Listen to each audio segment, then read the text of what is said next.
Today I want to show you how you can create a YouTube logo, but you also can change it in any logo as you want. And just stick to it and you will learn something, I believe.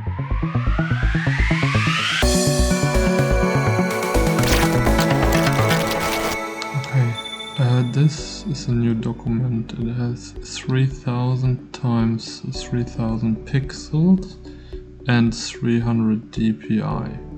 You can also go for 72 if you don't want to print it for web use, so that's fine. Alright, I'm using a brush pack. I downloaded it from this website.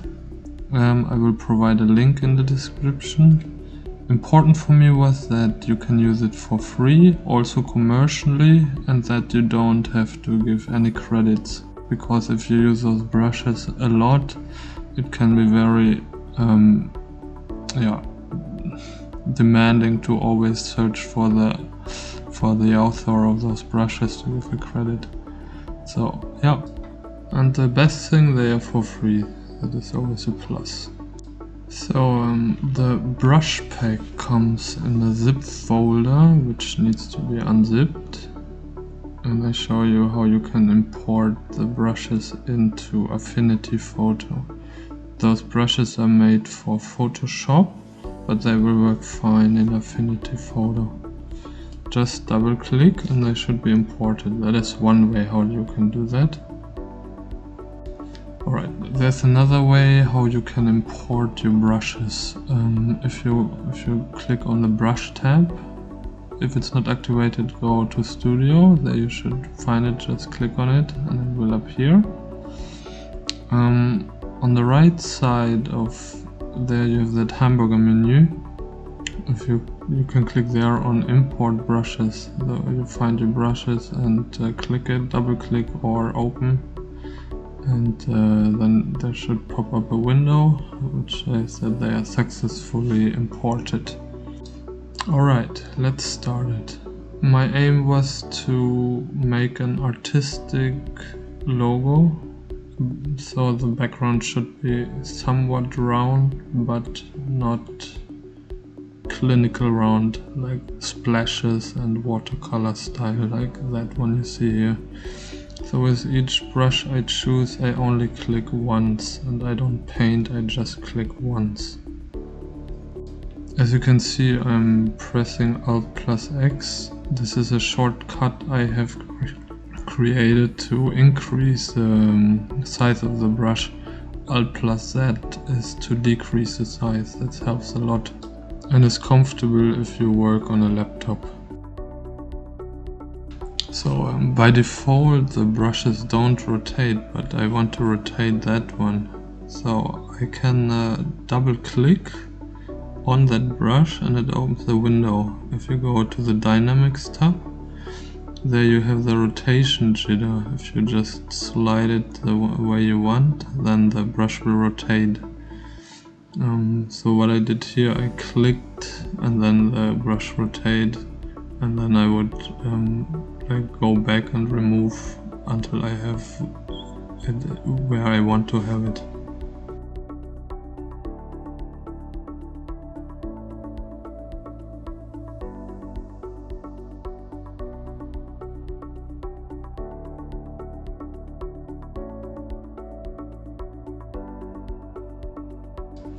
So the background is finished. It's round enough, looks artistic, splatter and splashes. Yeah, so I like it the way it is. And on top of that one I will put the logos. And how I do that I will show you. There, I tap that one to go to the donut. There it is. Come on. Here we go.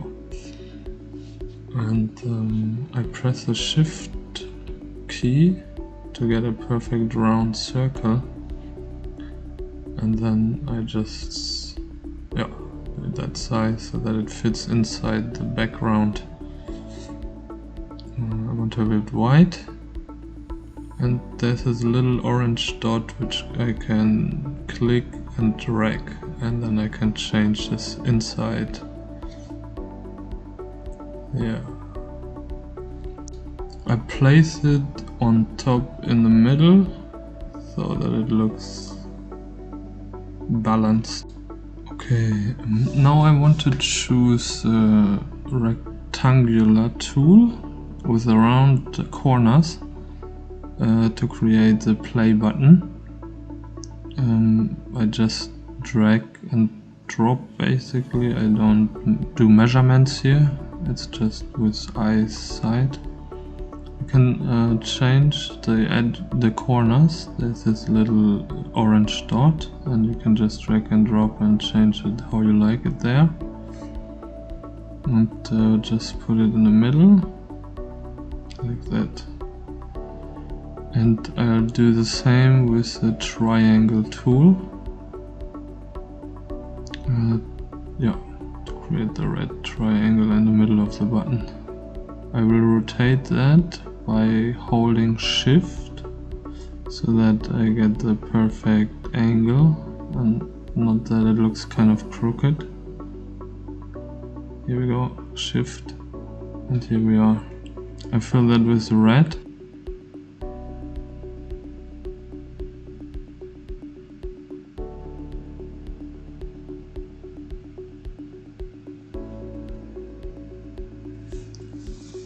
Yeah, so this is basically the logo. Very simple, but in my opinion it looks good. And now I think I show you with a black background how it looks on top of a black background. And that's about it. But I also want to show you what else can you do with it, like change background colors and change the logo. If you click the red splatter, then we can change the color to blue in that case. If we go to the effects tab, then we go to the overlay effect, and there we have it. We can hide the YouTube logo and create a Facebook in that case. I'll just use the writing tool here, and I just drag and drop without searching too much for the right font.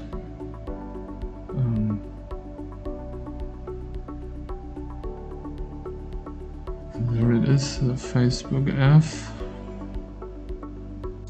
and I just change the color to white. And there you have it, a very simple Facebook logo with a nice artistic background.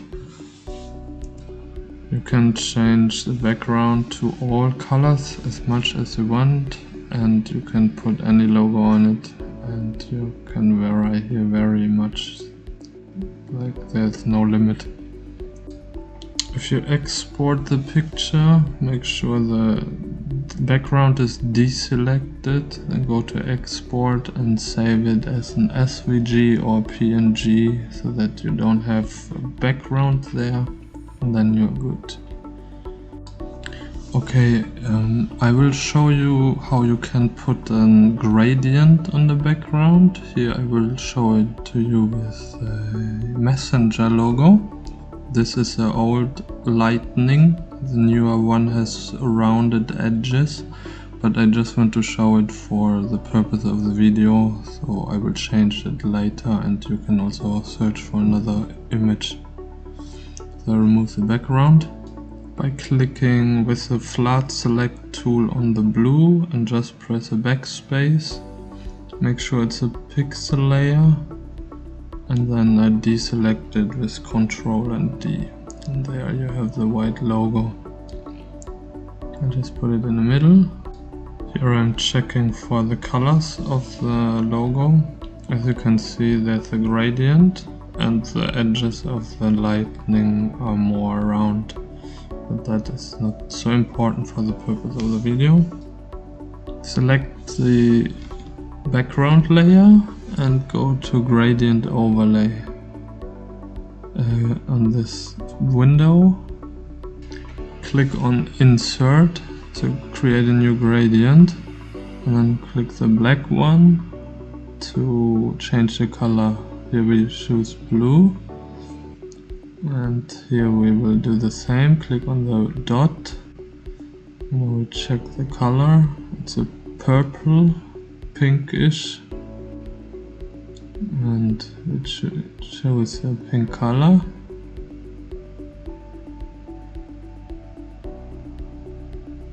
And we do the same with the last one. It's a yellowish orange color. I think the original logo has 4 gradients or so, but 4 colors in that gradient, but that's fine for me to use 3. And so you have it. Have a nice gradient. I just put some more yellow in there and try to make it more balanced. I also changed the angle of the gradients to 45 degrees. And that's basically it. I think I'll change the color here a little bit, make it brighter. 45 degrees. And that's it. Export it as an PNG or SVG, just without the black background. Deselect it or so, and that's it.